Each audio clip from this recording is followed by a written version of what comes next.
সালাম আলাইকুম গাইস, আশা করি আল্লাহর রহমতে সকলে অনেক ভালো আছেন। আজকে আমি আমাদের মাদ্রাসার ছোট বাচ্চা মোহাম্মদ আল মাসুম শিশু শ্রেণী থেকে একটি কবিতা বলবেন।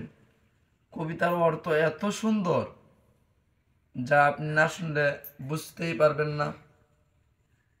তো এই জন্য কবিতাটা শোনার অনুরোধ রইল, সকলেই শুনবেন।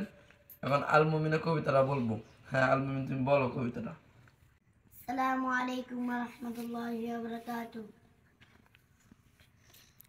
নুরানিতে চল আব্দুল্লাহ আল খায়ের, আইরে কুকি সোনামণি দল, মধুর সুরে নুরানিতে কোরআন শিখি চল। মজার গীতা কথা শুনতে যদি চাও, উজু করে টুপি মাথায় মাদ্রাসাতে যাও। হুজুর থেকে শিখো যদি লেখাপড়া সব, উভয়কালে সাফল্য হবে খুশি হবেন রব। মাশাআল্লাহ, অনেক সুন্দর হয়েছে।